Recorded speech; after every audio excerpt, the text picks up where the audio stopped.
बुढ़िया और भेड़िया। एक समय की बात है। एक गांव के किनारे एक बूढ़ी अम्मा अकेली रहती थी। वह काफ़ी चतुर और मेहनती थी, लेकिन उम्र के कारण अब वह कमज़ोर पड़ चुकी थी। वह अपने घर के पास के जंगल से लकड़ियाँ लाकर अपना गुजर बसर करती थी। जंगल के किनारे एक खूंखार भेड़िया भी रहता था, जिसे मनुष्यों पर हमला करने में कोई डर नहीं लगता था। एक दिन वह बुढ़िया को जंगल में देख लेता है और सोचता है, यह तो बूढ़ी और कमज़ोर है, इसे खाना आसान होगा, इसमें कोई मेहनत नहीं करनी पड़ेगी। अगली सुबह बुढ़िया जंगल में लकड़ियाँ बीनने गई।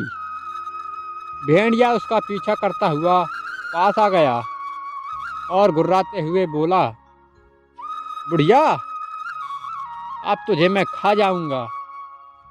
बुढ़िया ने भेड़िया की बात सुनी, लेकिन डरने की बजाय उसने अपनी चतुराई से काम लिया। वह बोली, भेड़िए राजा, अगर तुम मुझे अभी खा लोगे अगर तुम मुझे अभी खा लोगे तो तुम्हारा पेट नहीं भरेगा, क्योंकि मैं बहुत कमज़ोर हूँ और मेरे शरीर में मांस भी नहीं है। और लेकिन अगर मुझे एक हफ्ते का समय दो तो मैं अच्छा खाना खाकर मोटी हो जाऊंगी। तब तुम मुझे आराम से खा लेना और तुम्हारा पेट भी भर जाएगा और तुम्हें अच्छा स्वाद भी मिलेगा। भेड़िया थोड़ा सोच में पड़ गया। उसे बुढ़िया की बात सही लगी।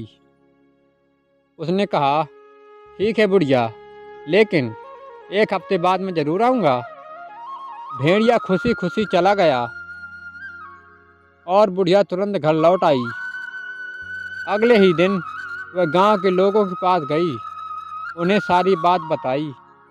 गांव वाले मदद को तैयार हो गए।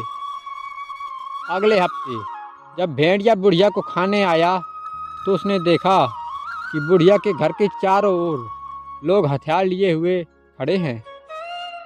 जैसे ही भेड़िया पास आया, सभी लोगों ने उसे घेर लिया। भेड़िया घबराकर भाग गया।